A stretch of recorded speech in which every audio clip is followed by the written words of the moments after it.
తెలంగాణ భవన్లో మాజీ మంత్రి జగదీష్ రెడ్డి మాట్లాడుతున్నారు. ఇప్పుడు ఆ లైవ్ చూద్దాం. సహించుకునే దశ వచ్చింది. ఈ భాషకు నీ పని విధానానికి ఎంత ఉన్న వాళ్ళే మాట్లాడుతున్నారు. ఎమ్మెల్యేలు, ఎంపీలు, మంత్రులే మాట్లాడుతున్నారు. అసలు ఏం మాట్లాడుతున్నాడో తెలుస్తలేదు మాకు. మేము తలదించుకోవాల్సి వస్తుంది, మేము సమాధానం చెప్పాల్సి వస్తుంది. మమ్మల్ని అడుగుతున్నారు ఎవరిని ఎదురైన వాళ్ళు, ఏం భాష మేము ముఖ్యమంత్రిది, ఏం మాట్లాడుతున్నాడు అంటే మేము తలదించుకుంటున్నామని చెప్పి నీ స్వయంగా నీ మంత్రులు, నీ ఎంపీలు, నీ ఎమ్మెల్యేలు మాట్లాడుతున్నారు. వేస్తున్న దానికి నువ్వు ఎన్ని చేసినా, ఎన్ని అరాచకాలు చేసినా, నువ్వు పోలీసులను వాడినా, నువ్వు ఎన్ని దుర్మార్గాలు చేసినా, ఏం చేసినా జూబ్లీహిల్స్లో నువ్వు గెలవడం సాధ్యం కాదు.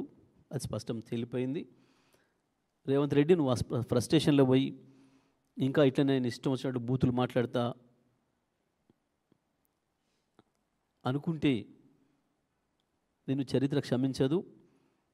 వీటన్నిటి కూడా నువ్వు అనుభవించాల్సిన పరిస్థితి వస్తుంది. చేసిన ప్రతి తప్పుకు, మాట్లాడిన ప్రతి మాటకు ఒళ్ళు దగ్గర పెట్టుకొని ఇప్పటికైనా భాష మార్చుకొని మాట్లాడితే మంచిది.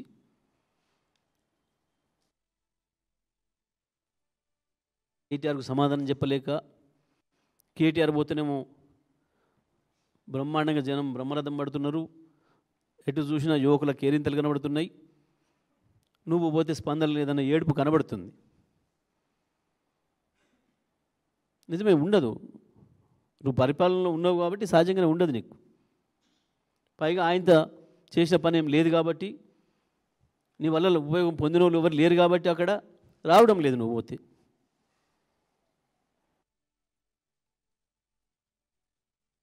దానికి తప్పు నీదైంది కానీ అవతలది కాదు. తప్పు నీది, కేటీఆర్ది కాదు. నీకు జనం రాకపోవడానికి, నీకు జనం సపోర్ట్లు కొట్టకపోవడానికి కారణం కేటీఆర్ కాదు, నువ్వే. నీకు నువ్వే. నువ్వు ఆ ఫ్రస్ట్రేషన్లో ఈ రకంగా మాట్లాడి ఆ పదవి గౌరవాన్ని తీయకు, తెలంగాణ గౌరవాన్ని తీయకు. ఇప్పటికే పోయింది. గుజరాత్, బీహార్ పోతే ఎలగొట్టే పరిస్థితి తెచ్చుకుంటువి నోటితోని.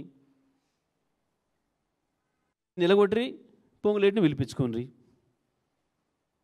అర్థం కావట్లేదా ఇంకా నీకు? సామెత ఉండే, అదేంది, వచ్చిరాని భాష మాట్లాడి ఒళ్ళంతా వాళ్ళ కొట్టుకుండవడం అని. వచ్చిరాని మాట్లాడితే ఇప్పుడు అవతల వాళ్ళు తిట్టబట్టి తెలిసిన భాషలోనే మాట్లాడుతామా? ఎందుకు అహంకారం? ఎందుకు?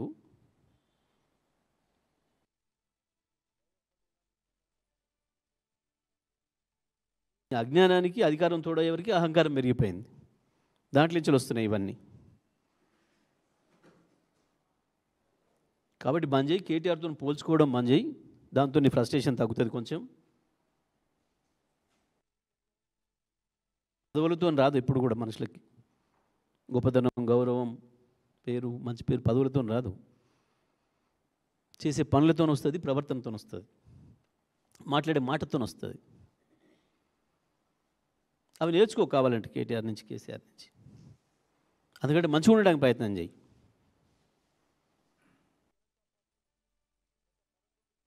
ఇప్పటికైనా ముఖ్యమంత్రి భాష మార్చుకుంటే మంచిగా ఉంటుందని చెప్పి మేము బీఆర్ఎస్ పార్టీ నుంచి వెళ్ళి మేము హెచ్చరిస్తూ ఉన్నాం.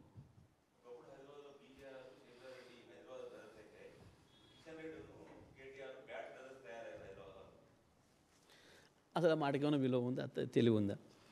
అంతేగింటే మీ ఇద్దరిని అంటారు ఎవరైనా. కిషన్ రెడ్డి, రేవంత్ రెడ్డి బ్యాడ్ బ్రదర్స్ అంటే దానికి అర్థం ఉంది. నువ్వు ముఖ్యమంత్రిగా ఉన్నావు, ఆయన కేంద్ర మంత్రిగా ఉన్నాడు, ఆయన కూడా సమాన హోదాలు ఉన్నాడు. మీరిద్దరు బాధ్యులు. హైదరాబాద్ అభివృద్ధికైనా తెలంగాణ అభివృద్ధికైనా మీరిద్దరు బాధ్యులు. మీరిద్దరు బ్రదర్స్ అవుతారు తప్ప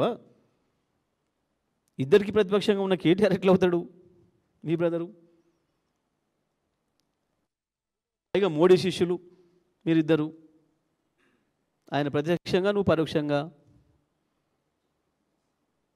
బడే బాయ్ అని చెప్పినావు నువ్వు. అంటే ఆయనకు కిషన్ రెడ్డి అంతలేనట్టుండు. నాకు మోడీతో పెట్టాలి కానీ బ్రదర్ అనేది కిషన్ రెడ్డితో పెట్టడం నాకు సమాన హోదా కాదని అనుకుంటున్నట్టున్నాడు పాపం. మోడీ బడే బాయ్ మీ ఇద్దరికి. హైదరాబాద్ బ్యాడ్ బ్రదర్స్ మీరిద్దరు అవుతారు. హైదరాబాద్కి అవుతారా, తెలంగాణ మొత్తానికి అవుతారా, లేదంటే మీ దాంట్లోకి ఇంకో చోట బాయ్ ఉన్నాడు బండి సంజయ్, ఆయన అవుతాడు మీ దాంట్లోకి. ఎందుకంటే ఈయన కొంత ఆయన కొంత ఒక్క తీరుగు ఉంటాయి. ఆయన చెప్తాడు, ఈయన కేసు పెడతాడు, ఈయన చెప్పగానే ఆయన పెడతాడు, ఈయన ఏం మాట్లాడితే ఆయన అదే మాట్లాడతాడు. బండి సంజయ్ ముఖ్యమంత్రికి తబలా కొడుతుంటాడు. మీదేముంది? కేటీఆర్ ఎట్లా చూసినా గాడు, ఎట్లా సంబంధం లేదు వీళ్ళిద్దరికి.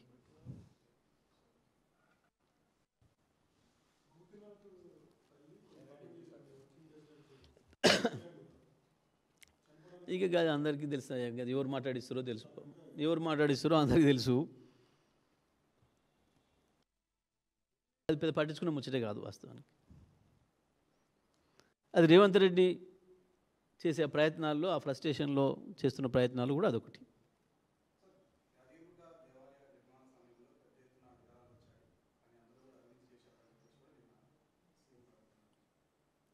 చేయొచ్చు కదా, అన్నిటి కమిషన్లు వేస్తూనే ఉండు కదా వరుసగా. 2 ఏళ్ళ నుంచి ఏం చేస్తుండు మరి? రాత్రి తెలిసిందా? కళ్ళు కొద్ది చెప్పారు ఎవరన్నా? చిల్లర మాటలు అంటే నాకు ఇవే చిల్లర మాటలు, చిల్లర వేషాలు. కమాండ్ కంట్రోల్లో ఇది జరుగుతుంది. 2 ఏళ్ళ నుంచి అండ్లే కూర్చుంటున్నావు. నేను దొరికిందా కుర్చీ కింద ఏమన్నా? ప్రజలు నవ్వుకుంటున్నారు ఈ మాటలు చూసి. మాకు కూడా బాధ కలుగుతుంది. తెలంగాణ ముఖ్యమంత్రికి ఇంత దరిద్రంగా మాట్లాడితే ఎట్లా? మనకు అందరి గౌరవం పోతుంది కదా, మన అందరికి ముఖ్యమంత్రి కదా అని. రాజకీయంగా ఏమన్నా కానీ